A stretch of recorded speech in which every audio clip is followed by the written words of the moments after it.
Une interview du docteur Michael Salla sur la Navy et l'Alliance extraterrestre nordique. Monique, ok, mon compagnie invité ce soir est Dan Ouilly, il est l'un des témoins du projet de la divulgation militaire qui est top secret, et un ex-ingénieur du son à la radio, ainsi que journaliste à ABC. Sa page web est webmetrics.net. Bonjour Dan Ouilly. Dan, je suis absolument ravi d'être ici ce soir pour vous présenter notre hôte, le légendaire Dr Michael Salla, qui est un pionnier dans le développement de l'exopolitique, qui est l'étude des institutions clés politiques, et des process associés aux relations avec les extraterrestres.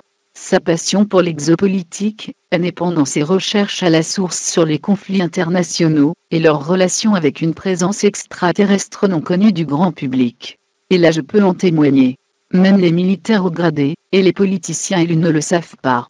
Finalement, dans son livre le plus récent, qui est en tête des best-sellers sur Amazon, le programme spatial secret de la US Navy, et l'alliance avec les extraterrestres appelés nordiques, que j'ai lu à presque 90%, et là je dois vous dire, que si vous avez besoin de lire un livre sur ce sujet, et même son travail antérieur, je vous recommande chaudement de lire celui-ci. Il y analyse des témoignages de lanceurs d'alerte révélant l'extension de programmes spatiaux secrets classés top secrets liés à la diplomatie extraterrestre. Le Dr Salla est aussi l'auteur de plus de 70 articles, des préfaces de livres, le tout sur la paix et les conflits ethniques et leur résolution. Il a un doctorat en administration de l'Université du Queensland en Australie, et une maîtrise en art et en philosophie de l'Université de Melbourne en Australie. Sa page web est exopolitique.org, et son livre Le programme spatial secret de la US Navy, et l'alliance avec les extraterrestres appelés nordiques. Dr Salla, quel plaisir de vous avoir parmi nous ce soir. Dr Salla, merci beaucoup Dan et Monique pour cette présentation. Monique, oh oui, bien sûr. Et Michael Salla, le Dr Salla, je pense que cela fait la 3e fois que vous venez dans mon émission. Je crois que c'était en 2015 que je vous avais interviewé sur le thème « Les informateurs révèlent les programmes spatiaux secrets et les alliances extraterrestres ». Oui, je pense que c'était un livre fantastique. Oui, celui-là aussi était un livre fantastique. Et je dois dire que le dernier livre, le programme spatial secret de la US Navy, et l'alliance avec les extraterrestres appelés nordiques, est juste époustouflant. Oui, il est vraiment. Je vais vous demander, s'il vous plaît, d'expliquer à nos auditeurs. Commençons par parler de Koregod, qui est une personne incroyable, mais tout le monde ne le connaît pas, donc avant de parler plus avant de son implication avec l'Antarctique et les SSP, merci d'expliquer à tout le monde qui il est et comment tu l'as connu. Dr Salla, Corée a émergé à la fin de l'année 2014, début de l'année 2015, avec des informations incroyables selon lesquelles il faisait partie des SSP. Il a donné beaucoup de détails sur son service dans ses programmes, et sur le fait qu'il avait été choisi par un groupe d'extraterrestres venus nous visiter pour être leurs délégués. Ce qui était remarquable à propos de Corée, c'est que les détails de l'information qu'il partageait étaient cohérents. Recoupait mes propres efforts pour vérifier si ces choses-là arrivaient ou non. Ces informations étaient très précises, et elles tendaient à se recouper avec des événements ayant déjà réellement eu lieu à l'époque, et cela a vraiment attiré mon attention. Par exemple, il a parlé d'un PSS Milan, que les Milans avaient construit avant leur disparition, ou plus probablement qui a causé leur disparition. Ils avaient développé un PSS, et l'utilisaient pour développer des opérations dans l'espace lointain où ils avaient établi des colonies. Et, vous savez, c'est de l'information incroyable, mais cela est cohérent avec certaines expériences que j'ai eues début 2010, où j'ai été approché par 2 personnes à Mexico City, 2 professionnels. J'y étais pour une conférence, je suis sorti et là ils m'ont en fait demandé si je voulais faire partie d'un PSS, qu'ils m'aideraient à me préparer, qu'ils avaient actuellement une école où vous pouviez vous entraîner pour faire partie de ce programme et, vous savez, je les ai écoutés distraitement, j'ai pris quelques notes, et j'ai toujours gardé cette expérience de côté comme étant intéressante, mais je ne l'ai pas non plus trop prise au sérieux, vous savez, parce que personne d'autre ne parlait des SSP. Mais voilà, Koregod, 5 ans plus tard, parle des SSP aliens.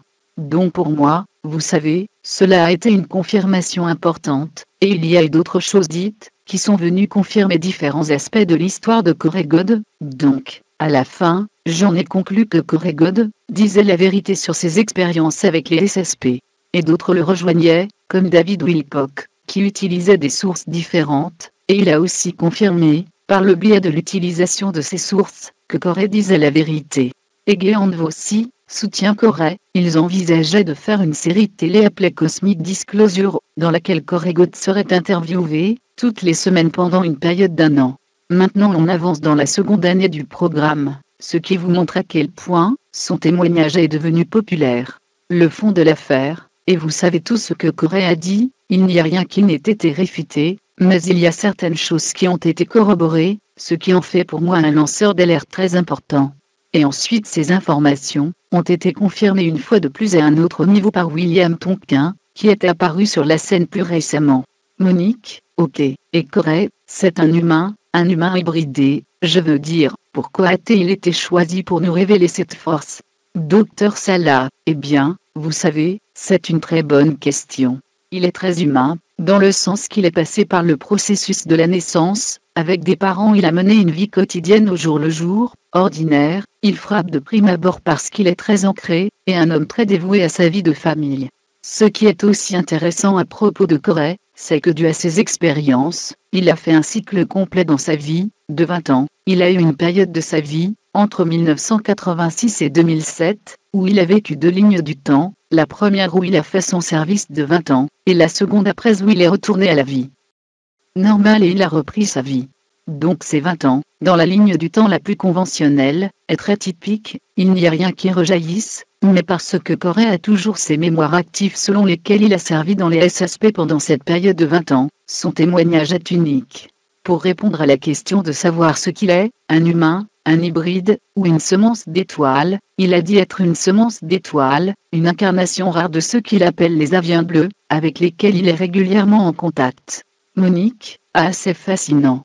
Il me semble presque les deux en dont tu parles, il a vécu presque en parallèle, comme dans un multivers, vivant là-bas et ici simultanément, faisant peut-être des allers-retours. Docteur Salah, eh bien, vous savez, c'est une des choses que dit Corée, et qui est cohérente avec ce que disent d'autres sources, c'est que la façon dont nous comprenons le temps linéaire, le présent, passé et futur, eh bien, cela n'est pas adéquat. Le temps est un événement multifacette. Nous expérimentons tout le temps à travers les filtres de notre conscience, où ce sont des mémoires du temps, en termes de progression linéaire, mais c'est juste une façon pour notre esprit d'organiser ce matériel. Le temps, en fait, est expérimenté, c'est une interaction multifacette. Donc Monique, quand tu avais 10 ans, et toi, 20 plus tard, Monique, ces choses ne sont pas arrivées dans un processus de temps linéaire, elles arrivent maintenant. Une fois que nous enroulons cela autour de notre passé et de notre futur, alors ils s'interconnectent dans le maintenant. Et partant, nous pouvons donc mieux comprendre comment nous avons ces multiples lignes du temps, ces différentes vies dans la même période de temps. Mais notre conscience est scindée, elle opère dans une ligne temporelle ou une autre. Mais elle évolue tout en même temps, elle varie. Monique, il me semble actuellement que quelqu'un dans les médias aimerait révéler cela, parce qu'ils en parlent et le démontrent dans le film Arrival, et c'était en fait la première fois que je voyais quelque chose comme cela. Je ne sais pas si vous avez vu le film, il parle d'une race alien de pieuvres, qui essaie de communiquer avec nous. L'avez-vous vu? C'est tout récent? Docteur Salah, oui, je l'ai vu. C'est un très bon film, qui montre en quelque sorte comment le langage que nous utilisons influence vraiment notre façon de penser. Et donc dans ce film il nous montre comment ces langages qui sont introduits par les aliens, pourraient nous aider à penser de façon multilinéaire, vous savez, où nous ne serions pas entravés par cette façon séquentielle de penser sur le présent, le passé et le futur, les choses pouvant arriver simultanément. Monique, ok, bien. Docteur Salah, donc nous pouvons exploiter les lignes alternatives de ce que nous sommes, et donc c'est très utile, en quelque sorte, pour introduire.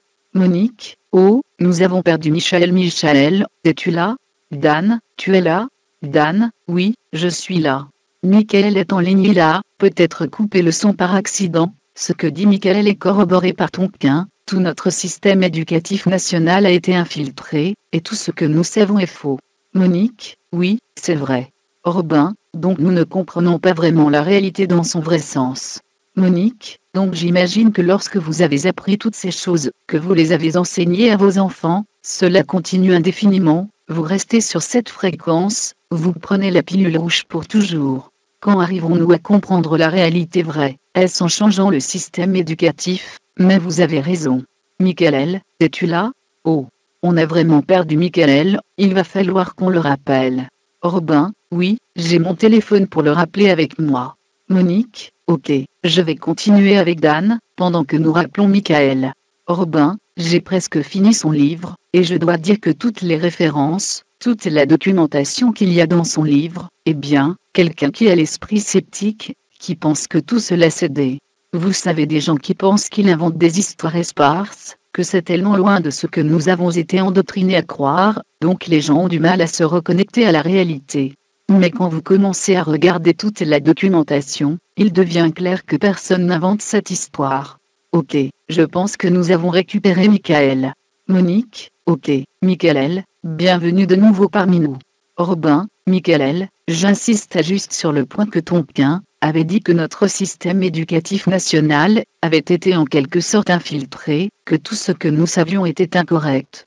Docteur Salah, oui, vous avez raison. Il y a eu un processus très long, et il dit que c'est un processus historique, où un groupe d'extraterrestres nous a vraiment conditionnés à penser et à vivre dans cette espèce de ligne temporelle 3D dans laquelle nous fonctionnons, et je suppose que c'est là qu'intervient cette conscience située dans la 4e dimension. Les gens se demandent souvent ce qu'est la 4e dimension. Eh bien, ce processus d'ascension ne va pas tous nous faire devenir d'un coup éthérique et holographique, nous allons commencer à fonctionner dans une autre dimension. Je pense que l'idée de la 4e dimension est que notre cerveau commence à agir de façon différente, et que nous allons agir et nous comporter comme si le passé, présent et futur arrivaient simultanément, et que nous ayons le pouvoir de changer cela. Ce qui, je pense, est très radical. Mais ce n'est pas ce que vous obtenez d'un système éducatif conventionnel. Monique, oui, et je pense que la 4e dimension a toujours existé parmi et qu'elle sera de plus en plus présente. Je ne pense pas que nous nous réveillons d'un seul coup dans cette dimension. Je pense que les choses changent tous les jours, si tu sais juste être conscient et que tu le remarques. Docteur Salah, exact. Vous savez, cela veut dire quoi d'avoir une conscience en 4e dimension ? Je pense que cela signifie être capable de communiquer, ou d'avoir accès aux différentes lignes du temps qui nous concernent, être consciemment capable de les influencer à un certain niveau, de manière à vraiment devenir maître du moment présent. Le moment, vous savez, c'est le pouvoir de nous concentrer consciemment, pour pouvoir changer ce que nous expérimentons en ciblant les différentes lignes temporelles passées, et présentes, passées et futures, telles que nous nous en souvenons, pas les choses qui sont prises dans le temps, et qui ne pourront jamais être changées. Je pense que la conscience de la 4e dimension, c'est de pouvoir changer nos lignes du passé ou du futur. Parce que notre conscience est capable d'atteindre cette dimension, et de créer un lien de communication. Monique, MH. Ce serait vraiment fascinant si cela était possible, mon Dieu. Il faut juste devenir conscient de ce que tu expliques, de le savoir, d'entraîner sa conscience. En fait, je suis très enthousiaste à propos de ce que tu viens de dire. Je voulais te poser une question sur Corey, en mars 2016, et je m'en souviens parce que vous deviez intervenir dans mon émission, et que vous m'avez dit que vous alliez voir Corey et l'intervieweur. Il apparaît qu'il donne beaucoup de détails sur la civilisation pré-adamite, en ajoutant des choses par rapport à ce qu'il a dit auparavant. Il cible les excavations qui ont lieu dans l'Antarctique secrète. Que peux-tu nous dire cette fois, si pour étoffer sa déclaration originale ? Docteur Salah, ok, on s'est rencontré avec Corey, et il m'a briefé pendant 4 heures, où il m'a juste expliqué ce qui s'était passé avec lui dans les coulisses, ses interactions avec un programme spatial secret de l'US Air Force, et les informations qu'il partage avec lui. Il y a apparemment un échange d'informations qui a lieu en ce moment, où ils reconnaissent qu'il obtient des informations d'une source authentique. Ces gens de l'Air Force ne sont toujours pas convaincus qu'il travaillait avec un PSS de la Navy, mais en fait, la façon dont Corey l'explique, c'est qu'il y avait 2 explications possibles sur la source de ces informations, parce qu'elles sont très précises, soit il les obtient d'un groupe d'extraterrestres nordiques, qui lui donne ces informations, mais qui le contrôle ou le manipule en même temps pour lui faire croire qu'il aurait participé à un quelconque PSS, ou qu'il en serait vraiment, de PSS de la Navy, et que du coup les gars de l'Air Force, ont été tenus en dehors du coup, ce qui les a rendus furieux. La Navy, lui ont donc donné des informations, certaines concernant l'Antarctique, et il a dit pas mal de choses sur ce qu'il avait découvert en Antarctique. Comme sur le rôle des pré-adamites, que ces êtres remontent à 55, 60 000 ans, qu'ils ont créé une sorte de colonie en Antarctique, et ailleurs sur d'autres planètes, et qu'ils ont altéré la génétique des humains avec lesquels ils sont rentrés en contact, le tout pour créer une sorte de travailleur, exactement comme Zecharia Sitchin le dit dans son livre La 12e planète. Monique, les Anunnaki? Docteur Salah, oui, mais, vous savez, ce n'était pas censé être ceux qui étaient les Anunnaki, parce que selon Corée, ces pré-adamites, ils se sont crassés en Antarctique, il y a environ 60 000 ans de cela. Mais ils étaient les plus tardivement arrivés dans les expériences génétiques conduites sur ces planètes. Ces expérimentations génétiques remontent à environ un demi-milliard d'années, et on admet couramment qu'il y a 22 programmes génétiques conduits par différents groupes extraterrestres. Donc, quand les pré-adamites sont arrivés, il y a 60 000 ans, les autres groupes extraterrestres avaient déjà modifié la génétique de l'humanité depuis des millénaires. Ils sont donc arrivés tardivement, mais ce qui est différent dans leur cas, c'est qu'ils avaient une présence physique sur cette planète, car ils se sont crassés. Cette planète n'était pas leur planète d'origine, tandis que les autres extraterrestres n'étaient que des visiteurs, ils venaient dans leur vaisseau et faisaient leurs expérimentations, puis repartaient. Cela signifie que les pré-adamites, avec le temps, ont réussi à établir une espèce d'hégémonie sur presque toute la planète et une nouvelle classe dirigeante. Monique, donc c'est la partie Kiao, cette classe dirigeante, dont nous parlons, correspondent-ils aux lignées, sont-elles bonnes ou mauvaises? Parce que nous parlons là des Rothschild, des Bush, et tous ceux et là accent grave ou parlons-nous d'autres gens? Docteur Salah, oui, nous parlons de ces hybrides qui ont été créés en premier lieu par ces expérimentations génétiques, et que les pré-adamites ont mis en place, donc les pré-adamites vous savez, les pré-adamites eux-mêmes font 14 pieds de haut, mais ils sont très grêles, vous savez, ils ont évolué sur d'autres planètes où la gravité n'est pas aussi forte que sur Terre, ce qui signifie qu'ils devaient rester pas trop loin de leur base principale en Antarctique et de toute cette technologie. Parce que notre gravité n'était pas appropriée pour eux, ils ont génétiquement modifié l'humain pour créer ces hybrides, qui sont bien plus grands que les humains normaux, ils font quelque chose comme 8 pieds de haut. Et ils sont devenus les premiers géants, parce qu'ils ont été mélangés dans l'ADN entre les pré-adamites et les humains, ils étaient donc bien plus forts et grands que les humains et ils ont donc pu très vite établir cette hégémonie sur les différentes parties du monde, et bien entendu les pré-adamites ont aidé leur progéniture avec leur technologie. C'est après le grand déluge d'il y a 12 000 ans, que la civilisation en Antarctique a été gelée sur place, et donc les hybrides ont été coupés de leur principale source de pouvoir, à savoir les pré-adamites, eux-mêmes et leur technologie. Parce que tout a été recouvert par la glace. Maintenant, cela est en Antarctique, parce que le déplacement des pôles l'a fait passer au pôle Nord, mais cela signifie que ces hybrides ont été coupés de leur base, et les reptiliens devenaient très offensifs dans leur combat contre l'influence des pré-adamites. Donc au fil du temps, ce qui s'est passé, c'est que ces pré-adamites ont mis en place ces lignées, qui sont devenues les castes des prêtres, les sociétés secrètes, remontant à plusieurs millions d'années et aujourd'hui, vous savez, nous pourrions retracer la lignée pré-adamite à laquelle remonte une société secrète, et remonter aux hybrides qu'ils ont créés. Monique, je trouve cela fascinant. Il me semble qu'il y a un parallèle à faire avec l'affaire Anunnaki, et je raison, je veux dire. Docteur Salah, eh bien, vous savez, il y a certains parallèles avec les Anunnakis. Vous savez les Anunnaki. Ils décrivent un processus historique, qui est arrivé de nombreuses fois sur Terre, c'est une chose très importante, qu'il faut garder à l'esprit. À de nombreuses occasions vous avez eu de grandes civilisations, qui ont rebondi après de grandes catastrophes, dans une région ou sur la planète. Ils ont été aidés par un groupe extraterrestre. C'est une chose qui arrive depuis 500 000 ans maintenant. Mais, avec les pré-adamites, ils ont essentiellement décidé de se révéler, de se montrer, et ont établi des colonies dans différentes parties du monde. Il y avait une partie du monde, l'Asie, qui aurait pu être similaire à ce que décrivent les Sumériens. Il y avait aussi des endroits en Europe et aux Amériques, où ces pré-adamites et leur progéniture hybride se sont établis. Encore une fois, ils ont apporté la civilisation, l'ordre, les technologies avancées aux civilisations humaines plus primitives situées dans ces différentes régions du monde. Ces pré-adamites et leur progéniture est à vénérer, il y a des documents aujourd'hui, qui fournissent des preuves de cela. L'un d'entre eux est un texte cunéiforme sumérien intitulé La liste des rois, qui montre et retrace la lignée des rois de l'ancienne Sumé, et cela montre bien qu'avant cette caste de prêtres au pouvoir, il y avait ces hybrides, et encore avant eux ces dieux. Ces dieux étaient les pré-adamites originaux. et les demi-dieux ont résulté de l'union entre ces pré-adamites et la population humaine locale. Monique, merci beaucoup pour les informations Dan, un commentaire là-dessus? Dan, non, pas du tout. En fait, je pensais à complètement autre chose.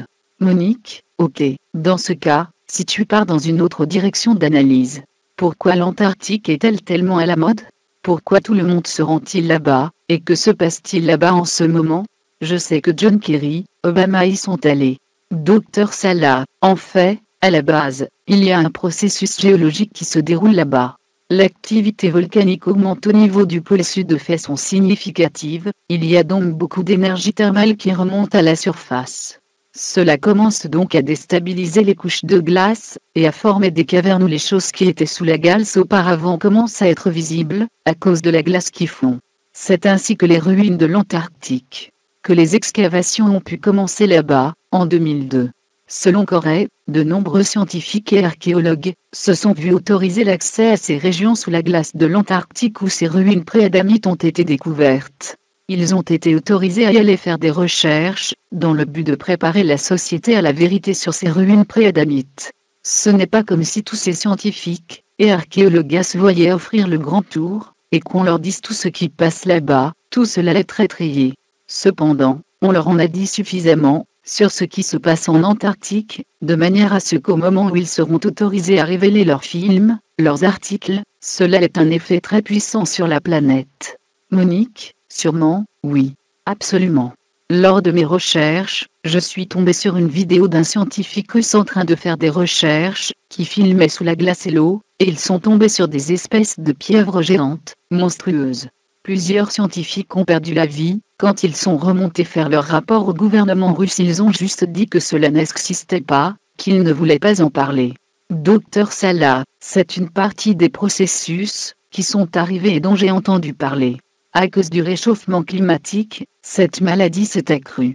Dans le cas de l'Antarctique, cela est certainement dû au fait qu'en cas d'activité thermale accrue, alors la température des océans va se réchauffer graduellement. Cela va commencer par les profondeurs, et c'est pourquoi nous avons ces pieuvres géantes.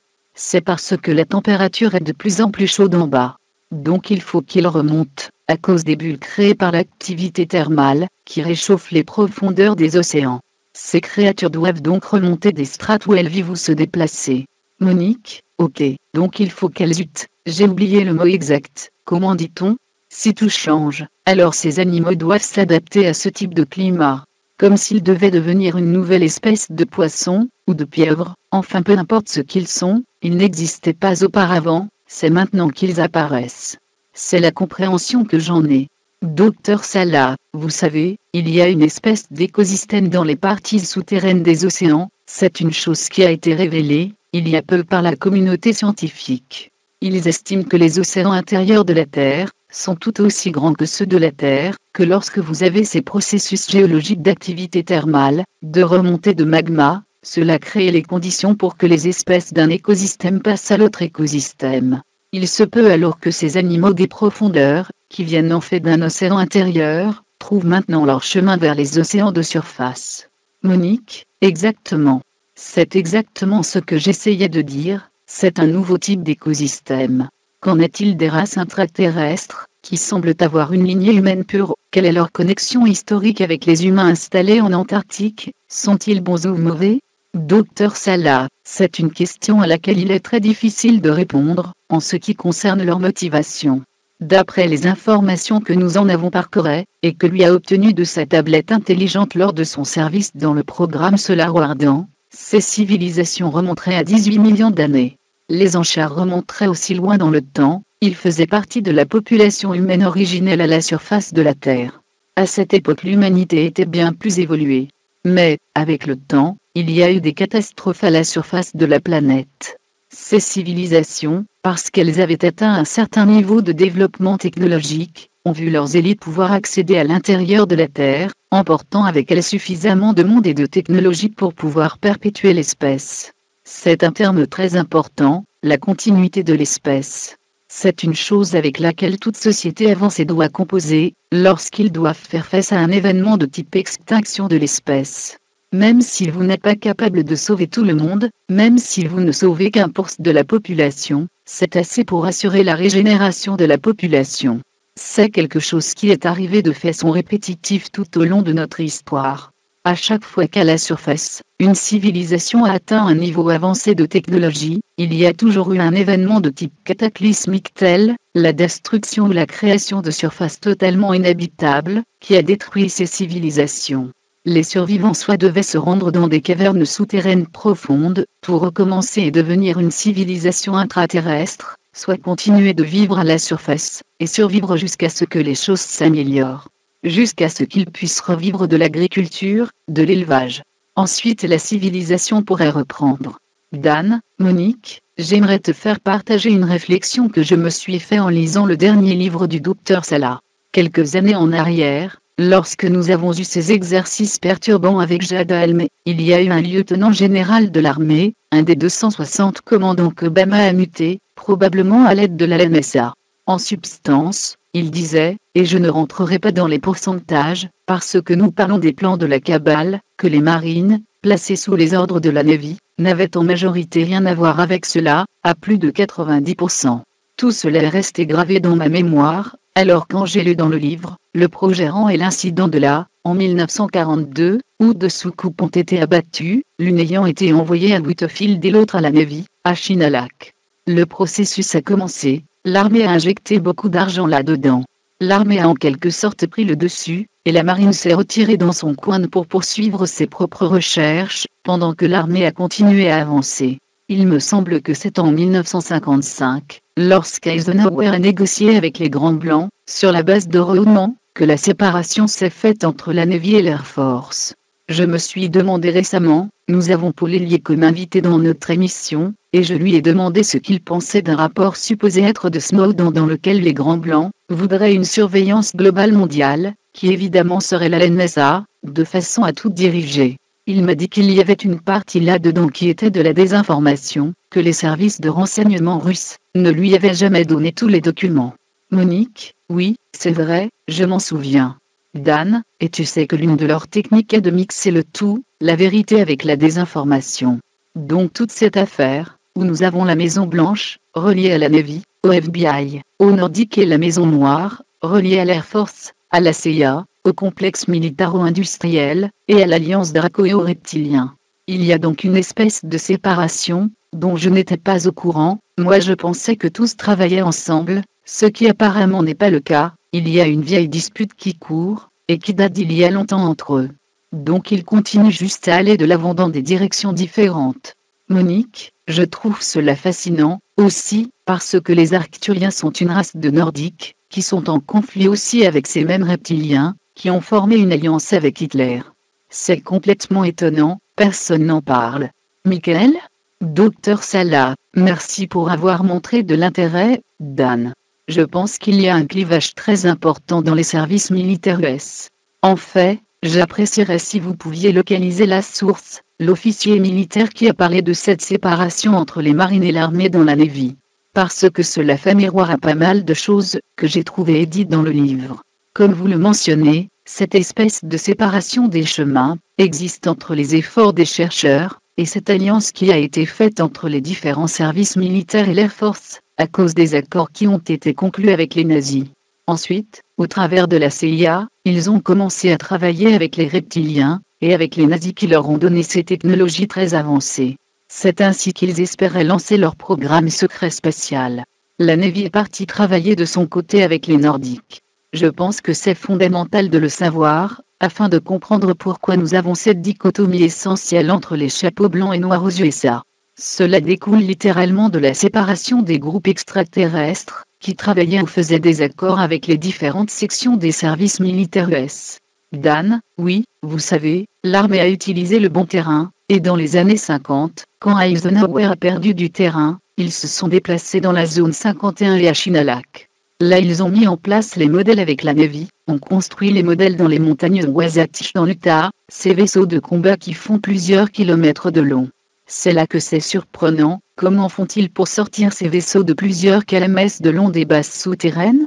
Monique, oui, c'est fascinant.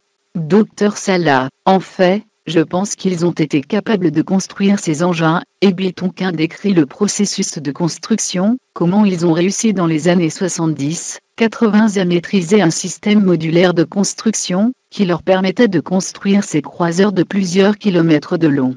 Tout cela en utilisant cette espèce de technologie très avancée, qui leur permet d'avoir juste à rassembler toutes les pièces ensemble. Maintenant, en aparté, cela est devenu une information en accès libre, c'est ce que je mentionne dans mon livre, que les sous-marins de la classe Virginia sont construits avec cette technologie. Cela est considéré comme le process de pointe en matière de construction ou de fabrication. Selon Bill Tonkin, ils utilisaient cela dans les années 70 et 80. Donc cela prend tout son sens, par rapport à la construction de ces énormes vaisseaux dans leur base secrète dans les montagnes Wasatch. Et je suppose qu'ils ont pu enlever toute trace dans le désert, de manière à n'avoir qu'à survoler ces bases dans le désert de l'Utah pour s'envoler dans l'espace. C'est très sage parce qu'ainsi, ils peuvent s'envoler sans que personne ne les voie, c'est tellement loin de tout, là-bas. Vous pourriez très bien lancer un de ces engins de combat de plusieurs kilomètres de long sans être vu, parce que c'est tellement isolé. Dan, oui, cela a du sens. Monique, concernant William Tonkin, pour ceux qui ne le connaissent pas, nous devrions dire aux gens mais, je vais vous laisser le leur dire, parce que je sais que nous parlons de gens, qui pourraient enfin induire les gens en erreur. Merci de nous dire qui est réellement William Tonkin. Dr Salah, ce qui est très passionnant avec William Tonkin, c'est qu'il est l'une des rares personnes à avoir émergé. Il est incorrect de le décrire comme un lanceur d'alerte, parce que, comme il indique lui-même, c'est quelqu'un qui a été choisi pour divulguer ces informations. Il n'est donc pas techniquement parlant un lanceur d'alerte, mais ce qu'il possède, c'est un très grand nombre de documents, car il a été impliqué depuis le départ dans un certain nombre de choses qui faisaient partie du développement des PSS de la Navy. Il a d'abord été présent entre 1942 et 1946, pendant cette période critique où la Navy avait placé des agents doubles chez les nazis. Le but était d'apprendre sur quels programmes spatiaux secrets les nazis travaillaient, et c'est là qu'ils ont découvert que les nazis étaient aidés par ces extraterrestres appelés reptiliens, qui les aidaient à construire des vaisseaux avec l'antigravité. Cela a une sorte de choc énorme pour la Navy, parce que c'était quelque chose dont il était si loin, mais vous savez, c'était l'information que ces espions infiltrés rapportaient. La Navy a donc pris les choses au sérieux. C'était le job de Tonkin pendant la Seconde Guerre, que de disséminer les informations ramenées par ces espions, ce que les nazis construisaient, ce qu'ils avaient vu et de voir, si les USA pouvaient construire quelque chose qui puisse rivaliser avec cela. Dans les années 50 et 60, notre Bill Tonkin a commencé à travailler avec des compagnies aériennes, ou à en diriger certaines. Là, il a été impliqué dans certains projets avancés de recherche. Il explique par exemple comment il a travaillé pour la compagnie Douglas de 1952 à 1963, comment des extraterrestres nordiques avaient infiltré la compagnie, comment ils aidaient Tonkin, les ingénieurs et les dessinateurs d'engins aérospatiaux à faire remonter l'idée qu'ils pouvaient construire des engins de plusieurs kilomètres de long qui pourraient éventuellement ensuite utiliser comme engins supportant les batailles spatiales de la Navy. Tonkin a donc eu cette expérience dans les années 50 et 60, et il a cette brassée substantielle de documents, qu'il divulgue et qui accrédite certaines des déclarations faites ici. Pour des chercheurs comme moi, cela permet de faire jouer l'acte sur la liberté d'information, afin de savoir si l'on peut avoir accès aux documents officiels, qui pourraient venir corroborer ce que dit Tonkin. En effet, c'est ce qu'il s'est passé et c'est ce que j'ai fait dans le livre. J'y publie dedans certains documents qui montrent qu'actuellement, l'acte sur la liberté d'information corrobore ce que Tonkin a dit. Monique, selon Tonkin, ces trois êtres nordiques déguisés en citoyens normaux étaient employés par la compagnie aérienne Douglas, 2 femmes et un homme. Ma question est, et David Wilcock pose exactement la même, de savoir comment ces Nordiques ont pu s'introduire dans une compagnie aussi compartimentée et top secrète que Douglas? Dr Salah, eh bien, je pense que c'est quelque chose que les espions font tout le temps. Nous parlons, vous le savez, des espions de la Navy infiltrés dans les programmes secrets nazis. C'étaient des gens avec une intelligence au-dessus de la moyenne normale, qui pouvaient par conséquent se faire passer pour n'importe quelle personne, selon le rôle qu'ils avaient à jouer. Le but était d'avoir accès à ces programmes spatiaux, et d'avoir des informations sur ceux-ci. C'étaient des espions de la Navy, et ils étaient hyper entraînés pour l'infiltration. Concernant maintenant les Nordiques qui ont infiltré les compagnies, vous savez, pendant les années 50 et 60, il y a eu beaucoup de contactés, Georges Adamski, Howard Mangaz, Daniel Free, qui ont déclaré que ces extraterrestres infiltraient la société humaine. Les contactés étaient là pour les aider, et une fois qu'ils avaient obtenu de l'aide concernant la façon de se comporter et de s'habiller, ils allaient infiltrer toutes ces grandes compagnies. Nous parlons d'êtres qui, en termes d'intelligence, sont bien loin au-dessus de nous. C'est quelque chose que Bill Tonkin n'a pas cessé de pointer du doigt, que les secrétaires nordiques étaient bien plus intelligents que les dessinateurs et les ingénieurs, mais que dans la hiérarchie de Douglas, c'était juste 2 secrétaires, 2 femmes, qui étaient habillées en mini-jupe, et participaient aux soirées films données par les chefs de la compagnie Douglas tous les week-ends. Cela peut sembler paradoxal, mais quand vous y regardez de près, elles étaient en mission. Dan, en parlant des secrétaires sexy, ce que je trouve intéressant, vous savez, c'est que la secrétaire de Tonkin, Jessica, quand on a montré une photo de Maria Orsic, de la société secrète du Vril, à William Tonkin, il a dit que c'est à quoi elle ressemblait. Ce qui est intéressant également, c'est que Bill May, de l'affaire May, dans laquelle j'ai été impliqué avec le docteur Marcel Vogel, quand nous avons analysé les échantillons de métaux que l'on nous a donnés, a dit aussi que c'était elle, quand lui on a montré une photo de Maria Orsic. Monique, nous faisons une petite pause et revenons vers vous, restez à l'écoute. Pause entre 57 minutes 5 secondes, et 1 minute 5 secondes 17. Monique, merci beaucoup, Richard Kahn, c'était une très belle musique. Chaque fois que tu joues cette musique, elle m'épate par sa beauté. Bienvenue dans notre émission, je suis Monique et nous entamons la 2e heure de l'émission. Nous sommes hébergés par Révolution Radio, seule radio entièrement soutenue par ses auditeurs, donc nous apprécierions un petit tour sur notre site. Dan, Monique, oh, ok, merci Dan, je ne m'étais pas rendu compte que j'avais mis le micro en pause. Je voulais juste donner le nom de notre site www.fredonlive.com, où vous pouvez aller faire un don.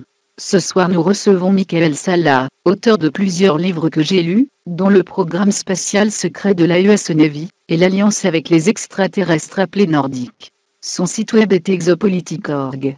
Dan, je voudrais juste compléter quelque chose que je disais sur Maria Orsic avant la coupure, que Bill a reconnu comme étant Jessica, et Bill May sous le nom de Sanjaz. Maria, dans les années 20, recevait des communications des Nordiques, traduites en ancien sumérien, que le docteur Schumann approuvait, comme viables du point de vue physique. Il les a mises ensuite dans les SSP nazis. Monique, pour les Allemands? Dan, oui, mais pour la bonne cause puisque les occultistes allemands travaillaient pour différentes raisons, ils se sont séparés de la SS d'Heinrich Himmler. Le fait est que les Nordiques vivent bien plus vieux que nous, probablement quelques centaines d'années donc, cela rentre en ligne de compte. Se pourrait-il que Maria Orsic, que Bill et Tonkin ont immédiatement reconnu, soit la même Maria Orsic, qu'elle n'est pas vieillie? Docteur Salla, c'est une question vraiment passionnante. C'est une chose à laquelle j'ai pensé, à propos de ces 2 personnes, qui l'ont vu à 2 périodes historiques différentes. Ces relations amicales fait valoir ses possibilités. Ses relations amicales avec Nikola Tesla, et c'est un des points sur lesquels je fais des recherches continues, car elle a eu une relation amicale avec Nikola Tesla. Son père était un ingénieur croate, tout comme l'était Tesla. Ils étaient donc des familiers, et c'est grâce à son père qu'elle a connu Tesla. Cependant, il y a quelque chose sur Tesla. Un livre écrit par Arthur Mattel intitulé Le mur de lumière, dit quelque chose de très intéressant à propos de Tesla. Il explique qu'en fait Tesla est un Vénusien, que Tesla lui-même croyait venir de la planète Vénus, d'une civilisation qui avait des bases souterraines là-bas. Mattel explique que Tesla, lorsqu'il a été contacté par les Nordiques, a appris qu'il était l'un d'entre eux. Donc cela me fait penser que Maria Orsic était aussi l'une de ces Nordiques qui étaient nés chez des parents humains pour pouvoir jouer un rôle dans l'évolution de l'espèce humaine. Ce n'est pas quelque chose, ce n'est arrivé que peu de fois historiquement. Mais si cela est arrivé pour Tesla, alors pourquoi pour Maria? Cela ensuite prendrait tout son sens quant à sa connexion avec les Nordiques qui l'aidaient, elle et la société du Vril, à développer ces technologies avancées. Pourquoi elle? Elle a repoussé Himmler et les SS, leur disant d'aller se faire voir ailleurs. Personne, en Allemagne, à cette époque n'osait faire cela. Hitler a en fait dit à Himmler de la laisser tranquille, qu'elle leur était utile, donc de faire avec. Tout cela me donne à penser qu'elle était, soit une semence d'étoiles nordiques, soit une nordique qui avait été autorisée à naître, ou avait été élevée par des parents humains. Qu'ensuite elle aurait totalement changé, avec la Negmon Society, à travers les programmes qu'elle ait été capable d'être mise en place. C'était la même chose pour Nikola Tesla. C'est une possibilité que je trouve fascinante. Il est tout à fait possible qu'elle ait été une nordique, ce qui expliquerait qu'elle n'ait cessé de revenir, et que des gens comme Biggie May, et comme Tonkin l'aient identifiée. Monique, qu'elle ait vécu comme Zetong qui sont ses parents? Je me demande combien d'années elle a vécu, 200 ans? Comment savoir combien d'années les Nordiques vivent? Je veux dire, peut-être a-t-elle vécu plus de 100 ans, peut-être vit-elle encore. Docteur Salah, pour autant que je le comprenne, les Nordiques suivent un processus de naissance comme nous, ils viennent au monde, sont élevés par des parents. C'est lorsqu'ils atteignent environ l'âge de 20 ans, qu'ils décident consciemment de ne plus vieillir, et ils peuvent vivre jusqu'à 1000 ou 2000 ans. Cela signifie que Maria Orsic, née dans les années 20, qui a démarré la société du Vril, si c'est une nordique, va encore se trouver parmi nous pendant un millénaire ou deux. Cela fait appel à une autre situation, et je vais le mentionner parce que je pense cela a du sens dans notre contexte. L'un de mes collègues, ici, à Hawaï, qui aide à développer les études sur un sanctuaire qui possède une piste d'atterrissage pour les extraterrestres, soutenu par le royaume d'Hawaï, qui est une sorte de mouvement souverainiste, m'a dit que ce qui est arrivé une nuit ici, pendant des festivités. Il m'a dit que 3 femmes incroyablement belles étaient venues le trouver, qu'elles lui avaient parlé. Il leur a demandé d'où elles venaient, et elles ont répondu être venues par le portail. Il leur a alors demandé si c'était par celui du sanctuaire, et elles ont répondu oui. Ils ont discuté ensemble pendant un petit bout de temps, il m'a dit qu'elles étaient captivantes. Ensuite elles sont reparties, et il m'a demandé, autour de lui aussi, si les gens avaient vu ces 3 femmes, et je lui ai répondu qui donc? J'étais totalement surpris.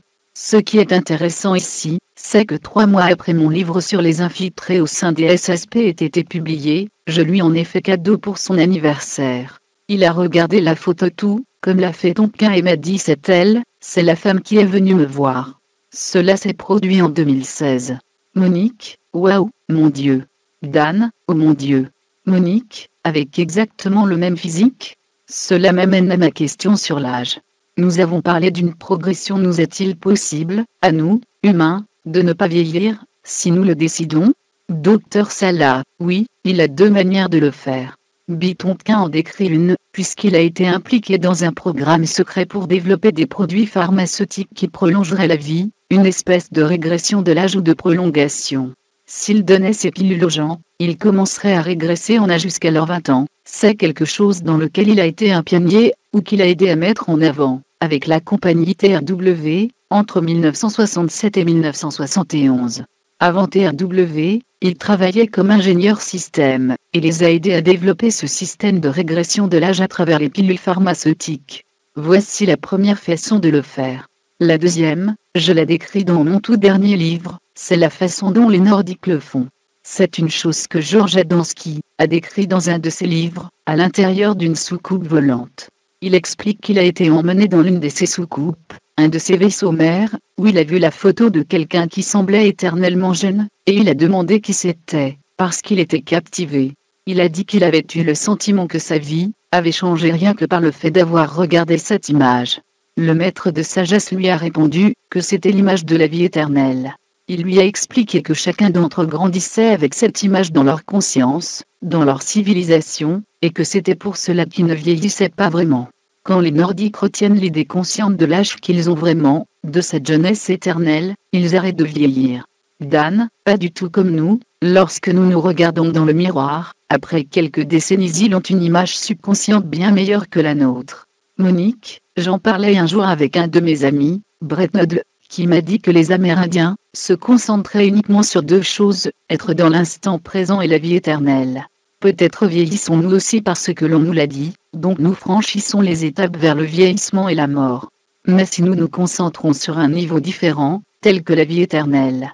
Dan, Tonkin a déclaré que la femme avait l'air d'avoir 21 ans et l'homme 29. C'est plutôt sympa, vous savez, de rester à ce niveau d'âge, au niveau biologique. Docteur Salah, ce qui ressort, ce que m'a dit Tonkin il y a environ 1 an, c'est que ces pilules anti-âge devraient être sur le marché dans une période de 2 ans.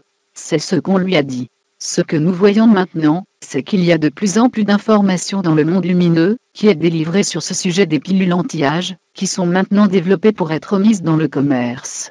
Il y a des histoires récemment, qui sont remontées et qui disaient, que ces pilules de régression de l'âge, ils avaient l'intention de les mettre sur le marché d'ici 2-3 ans, ce qui recoupe assez ce que Tonkin dit, et une des informations que Corey God m'a donnée selon laquelle le président Trump aurait demandé un mémorandum ultra secret sur les patentes concernant tout, ce qui a trait aux technologies avancées en matière de santé. Comment arrêter de vieillir, l'énergie libre, la biochimie. De manière à ce que plusieurs milliers de patentes concernant ces sujets qui étaient tenues ultra secrètes, soient disponibles pour le grand public. Je pense que d'ici une période de 5 ans, ces pilules seront sur le marché. Elles seront très chères, plusieurs millions de dollars, peut-être. Monique, et qui pourra se le permettre? Docteur Salah, en riant, ceux qui auront une paix. Dan, une question sur la population. Docteur Salah, mais cela va créer, vous savez, vous aurez des gens qui vont prendre ces pilules anti-âge, qui pourront se le permettre.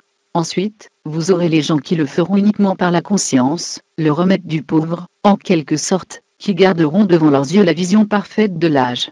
Mais au lieu de se concentrer sur cela en le faisant ainsi, cela sera l'autre façon de le faire. Et pour finir, il y aura ceux qui se diront que ce n'est pas grave, 80 ans cela leur va très bien comme durée de vie. Monique, du moment que tu ne paies pas plus de taxes et d'impôts, je pense que tu pourrais tout aussi bien vivre éternellement. Sincèrement. Je pense que Dan a mis sur le tapis le sujet de la population, de la surpopulation. Si cela arrive, où irions-nous? Dans des bases de l'intra-terre? Crois-tu que c'est ce qu'ils feront, ou est-ce qu'il n'y aura pas de solution? Dan, je pense qu'il y a suffisamment de place sur la planète. Docteur Salah, si vous regardez la croissance de la population, une des choses que j'ai apprises plus jeune, est que c'est seulement dans les pays où les femmes sont prises au dépourvu que vous avez une explosion de la population. Quand les femmes sont éduquées, qu'elles ont accès à un emploi, alors ce qu'il se passe c'est que vous avez une augmentation dramatique de la population.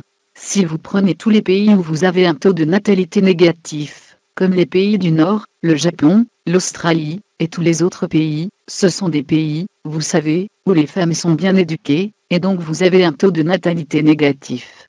Dans tous les pays où la natalité explose, vous savez, ce sont parce que ce sont des pays en voie de développement où les femmes n'ont pas accès à l'éducation, et où elles n'ont pas l'autorisation de travailler et ainsi de suite. Monique, comme les pays du tiers-monde?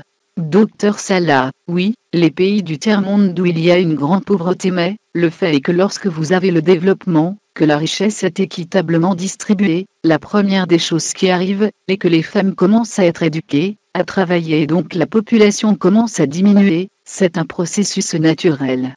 Donc la véritable idée est que lorsque ces technologies avancées seront mises à la portée du grand public, tant que la richesse sera équitablement distribuée, alors cela résoudra le problème de la population. Mais si la richesse ne l'est plus, alors nous continuerons à avoir des problèmes avec la croissance de la population. Dan, oui, j'ai lu des comptes rendus là-dessus, c'est absolument vrai. Pour en revenir aux pharmaceutiques, j'ai trouvé intéressant que Tonkin dise que les nazis avaient non seulement infiltré les programmes spatiaux, mais également les programmes médicaux aux USA. Vous savez, ma mère avait un cancer, on lui a dit qu'elle allait mourir. J'ai passé la frontière avec elle et elle a fait une thérapie nutritionnelle, elle a vécu jusqu'à 92 ans. Donc on ne peut que se poser des questions sur l'industrie pharmaceutique. Tonkin a dit qu'au plus haut niveau, ils avaient des postes de cadres supérieurs et qu'ils les contrôlaient. Si vous pensez à toutes les cures qui ont été supprimées qui apparaissent au grand jour, alors vous vous posez des questions concernant la vérité de tout ceci. Docteur Salah, ok. Les nazis, ou l'opération Paperclip, c'étaient des gens qui n'étaient pas seulement des spécialistes de la propulsion, ils étaient experts dans un très grand nombre de domaines. Le biomédical et l'expertise génétique ont été des domaines dans lesquels ces nazis ont ramené des compétences, des informations. Cela les a aidés à grimper très rapidement au poste de responsabilité. Oui, bien sûr, ces technologies que nous connaissons ont été développées pour les SSP et ont été utilisées depuis au moins les années 70. Je veux parler des technologies de régression. La première personne qui a entrepris une régression anti-âge, pour autant que nous le sachions est bien, Michael Ralph a dit qu'il a commencé son service en 1976 dans les SSP, et qu'en 1996, il a fait une régression anti-âge, et qu'il s'est retrouvé au même âge qu'au début. Oui, cette technologie de régression anti-âge n'est pas nouvelle, et elle a été réprimée. Maintenant, je pense pourquoi la faire connaître maintenant? On pourrait faire ressortir plusieurs raisons, mais je pense que cela fait partie de cette divulgation que nous voyons prendre de la vitesse.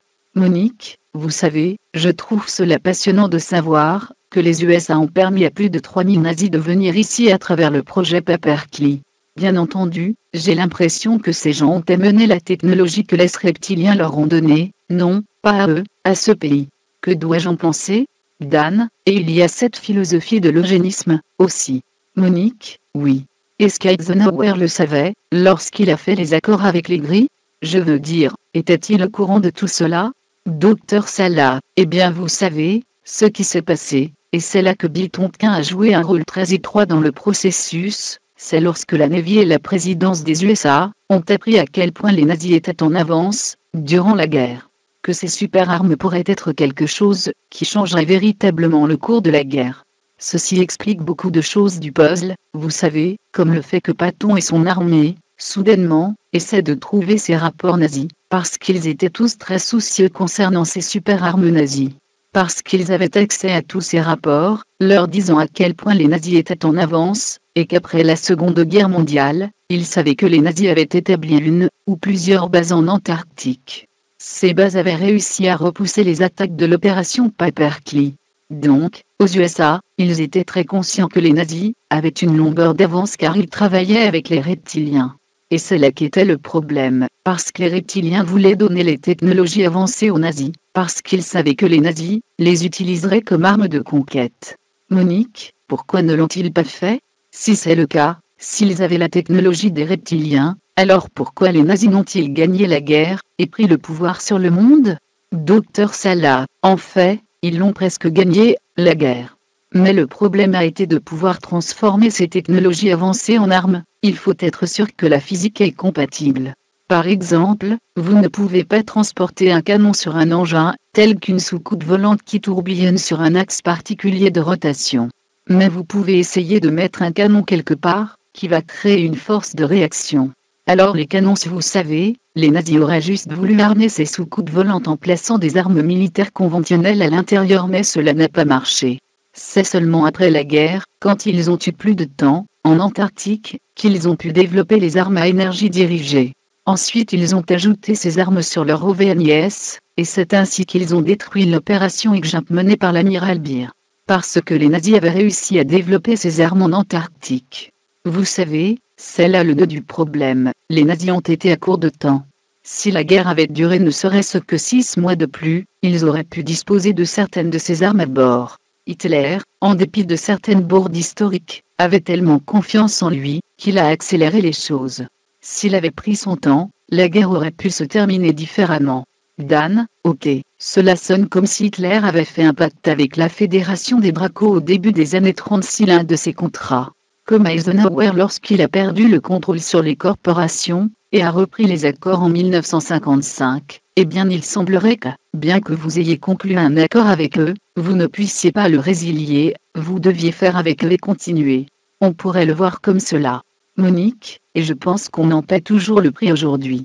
Docteur Salah, ok. Vous savez, en fait, d'aussi loin que les gars qui ont conclu ces accords avec les reptiliens et les nazis, l'Air Force, le complexe militaro-industriel de leur point de vue, ils obtenaient des technologies très avancées, et se sont dit que c'était très bien pour nous de les obtenir, d'avoir ce code moral en quelque sorte des Nordiques.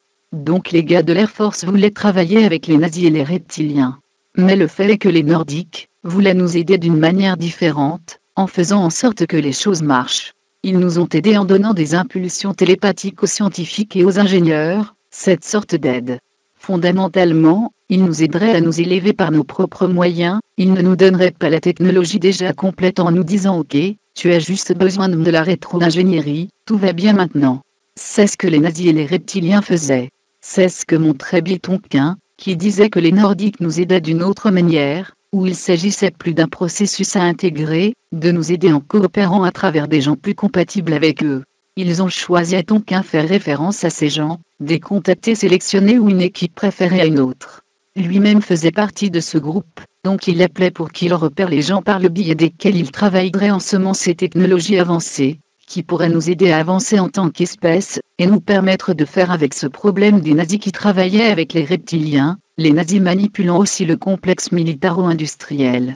Monique, cela prend tout son sens, mais est-ce que la Navy, ou le complexe militaro-industriel n'aurait pas eu peur d'eux, qu'ils se retournent contre nous, et qu'ils utilisent ces armes contre nous, au final? Docteur Salah, parlez-vous des reptiliens des Nordiques? Monique, des Nordiques. Docteur Salah, oh, des Nordiques, ils ne nous donnaient pas la technologie, ils donnaient juste des idées aux ingénieurs et aux dessinateurs tels que Tonquin et Clampré, et à tous les autres que Bill Tonquin a identifié dans son livre. Dans un autre livre, il parle aussi de ce que les Nordiques ont aidé. Sur le fond, ces gens étaient aidés pour pouvoir développer ces technologies avancées. Monique, et nous leur avons fait confiance. Docteur Salah, oui, les compagnies ensuite les construisaient, et cela nous appartenait. Cela fait partie de notre savoir de base, que les Nordiques pourraient emporter. Monique, il me semble que nous avons fait confiance aux Nordiques sur le fait qu'ils ne se retourneraient pas contre nous, qu'ils ne donneraient pas ces informations à leur propre groupe, qu'ils ne les utiliseraient pas ensuite, contre nous. Il semble que la Navy leur ait fait vraiment confiance. De plus, vous avez dit qu'ils étaient infiltrés dans la Navy, je comprends qu'en fait ils étaient employés par la Navy. Docteur Salah, oui. Je pense qu'en fait la Navy, que les cadres de très haut niveau de la Navy travaillaient avec les Nordiques, c'était un accord tacite. Je pense qu'ils ont été en quelque sorte impressionnés par les résultats des accords entre les Nordiques et la Navy. Tout cela courant pendant des années voire des décennies. Parce que ces accords tacites et la coopération avaient donné des résultats spectaculaires, et ça long terme. Alors, oui, je pense qu'avec le temps les Nordiques sont devenus un groupe dans lequel les officiels de la Navy avaient confiance. Je pense que maintenant, oui, nous pouvons définitivement dire qu'il s'agit d'une alliance. Que la Navy est alliée à ces Nordiques. Monique, et Docteur Salah, et les marines aussi, parce que le corps des marines fait partie du département de la Navy, et je pense qu'eux aussi ont travaillé principalement avec ces SSP. Monique, ok, vas-y Dan, continue. Dan, je voulais juste ajouter que j'avais eu un aperçu fantastique en lisant votre livre le plus récent, parce que, vous savez, j'ai été un homme des médias, j'ai travaillé chez ABC News, qui a voulu que j'écrive un article sur le contrôle des médias. C'est ce qui m'a décidé à commencer mes recherches, à écrire un article intitulé Médias, la réalité, qui décide vraiment, qui parlait de la peur des médias concernant la divulgation de leur contrôle. Quand j'étais enfant, j'adorais la série Outelimi dans tout ce qui était créatif. Vous savez, le fait que l'amiral Rico Bono avec son associé, l'amiral Leslie Stevens soit dans les mêmes comités, impliqués dans les mêmes affaires, son fils qui était un agent des renseignements de la marine, et versé dans la guerre psychologique. Tout cela concordait à mettre en place un scénario extrême, digne de Star Trek et Battlestar Galactica. Vous connaissez tout la divulgation douce d'Hollywood pour ensemencer la population, mais, en même temps, quand on en parle aux gens, ils vous disent que c'est de la science-fiction.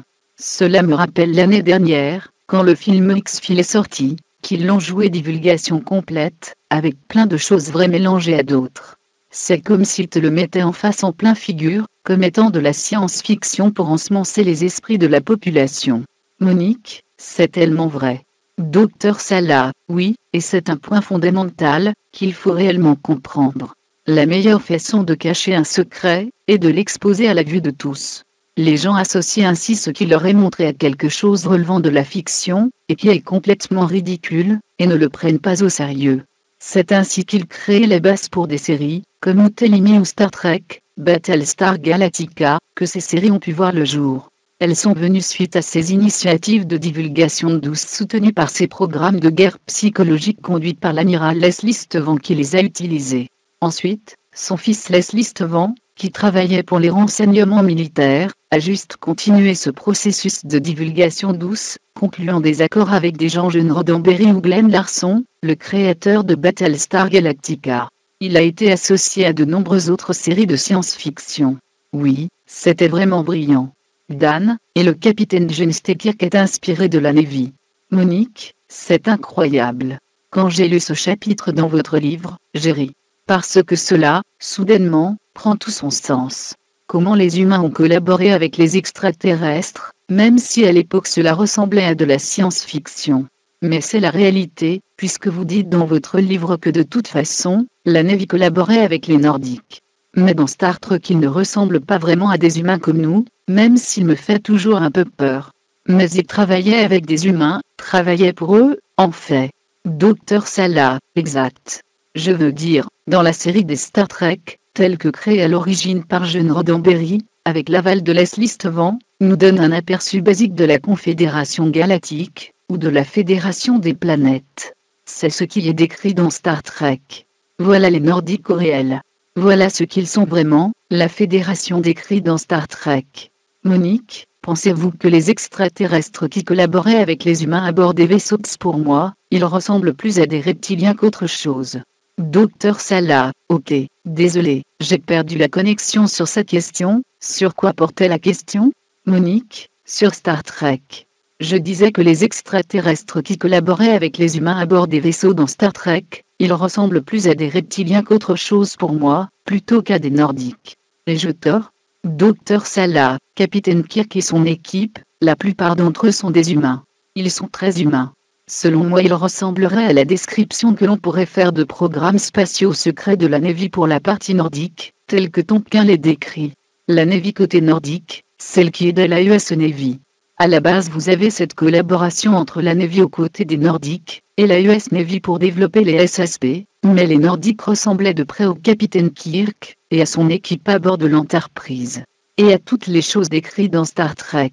Monique, et j'ai aimé le fait que vous parliez de la Fédération des planètes unifiées, où beaucoup de mondes coopèrent pacifiquement, partageant leur technologie et leur personnel.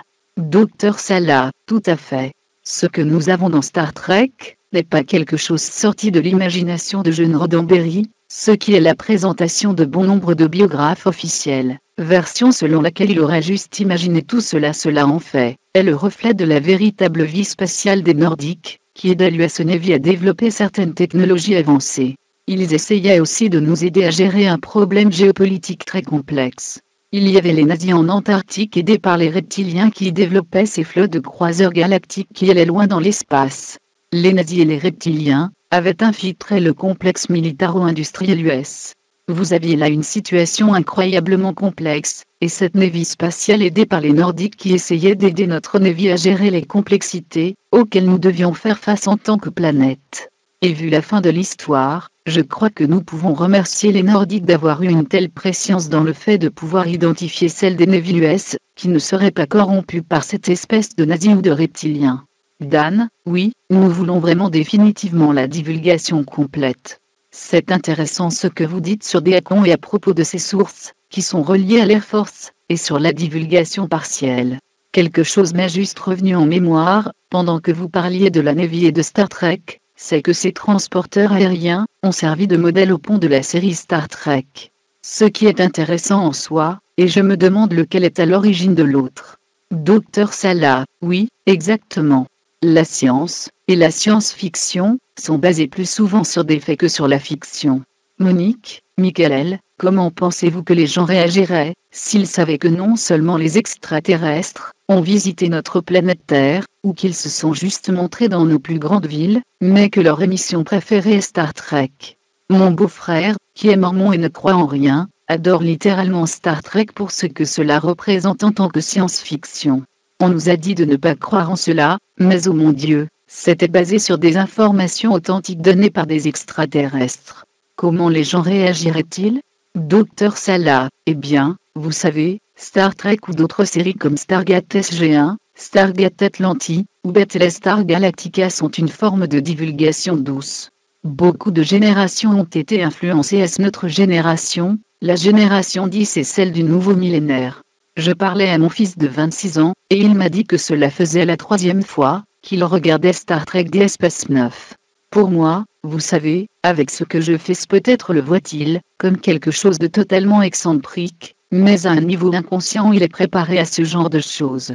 Je pense qu'il y a des centaines voire des millions de gens de la génération du nouveau millénaire, qui sont familiarisés avec Star Trek, ils ont regardé Stargate ou Battlestar Galactica, et quelque chose à l'intérieur de leur dit que c'est vrai. Qu'un jour, quand il y aura la divulgation officielle, beaucoup de gens diront oui, bien sûr, je le savais, j'ai regardé Stargate et j'y ai cru. Dan, oui. Pour tous les fans de sci-fi, Vous savez, une fois que vous avez compris la vérité cachée de ce qui se passe en faisant vos propres recherches, cela démolit la science-fiction pour eux. Cela ruine complètement la science-fiction. Mais une fois qu'ils savent que cela a été semé dans leur esprit, que c'est une réalité, des faits qui vont au-delà des croyances, que cela a été mis dans les ouvrages de science-fiction de façon instrumentalisée par ceux qui ont le savoir en interne, cela ajoute pour eux une nouvelle dimension. Monique, sincèrement, je ne crois pas qu'il y ait des accidents là-bas. La raison pour laquelle nous avons déjà parlé de tout cela est que nous avons été probablement programmés depuis le début pour être intéressés par les sujets, comme les OVNIs et la science-fiction. Je connais beaucoup de gens qui ne le sont pas, donc je pense que ce n'est pas juste le fait que nous soyons prêts pour cela, mais peut-être la société est-elle divisée en 2 ou 3 types de personnes, ceux qui sont fichés, ceux qui en suivent, il y a nous, ceux qui sommes prêts pour la divulgation. Dr Salah, MMMH et MMHHH. Je pense qu'il y a certainement une vérité là-dedans. Vous savez, il y a des millions de Starseed, je crois que nous devrions prendre ce concept au sérieux. Tous les fans de science-fiction, et de tous ces sujets sont probablement des Starseed, qui, à un moment de l'évolution de leur âme, ont expérimenté la vie sur une autre planète, ou servi dans ces SSP, ou sur des vaisseaux qui ont visité la Terre. À un moment donné, ils ont été laissés ici ou s'y sont retrouvés emprisonnés. Mais cela signifie pour la vaste majorité de cette planète, je ne suis pas moi-même un Starseed, que cette information peut être un peu effrayante. Monique, mais c'est ok pour eux? Dr Salah, oui, mais ils ne connaissent pas trop la science-fiction, ce n'est pas trop leur truc. Oui, c'est en cela peut-être que la divulgation leur fait peur. Mais je pense que pour les millions qui sont des Starseed, la divulgation les mettra en grande joie, ce sera alléluia. Monique, ok. Et notre rôle est d'assister ceux qui ne sont pas prêts au cas où cela aura lieu, pour les aider à s'en sortir. Comme il ne me reste plus que 7 à 8 minutes, je voulais parler de l'Alliance des êtres des sphères. Qu'est-ce que c'est exactement? Et tu as parlé aussi dans ton premier livre de la quarantaine de la Terre. Je l'ai également lu dans un article que je t'ai lu aujourd'hui, pouvons-nous en parler juste un peu? Dr Salah, l'Alliance des êtres des sphères, est un groupe extraterrestre décrit comme étant des êtres de la 6e à la 9e dimension de conscience, ce qui signifie qu'ils nous sont bien supérieurs dans la façon dont ils usent de leur conscience et de leur capacité à manipuler le temps et l'espace. Donc ils sont capables de manipuler l'espace et le temps, et de créer ces sphères géantes de la taille d'une planète. Et même une sphère suffisamment grande pour englober tout le système solaire, c'est cela la quarantaine. La quarantaine a été créée par l'un de ces êtres des sphères, qui s'est juste dilaté pour englober tout le système solaire, et cela a coupé certaines fonctions. La première était que cela pouvait agir comme une zone tampon pour toutes ces énergies cosmiques qui s'en viennent et qui permettent à la conscience de s'élever, aux choses d'escalader de planète en planète jusqu'au Soleil. Cela atténuait ces énergies qui arrivaient de manière à ce qu'il n'y ait pas de convulsion, ou moindre que cela n'aurait été le cas sans cette zone.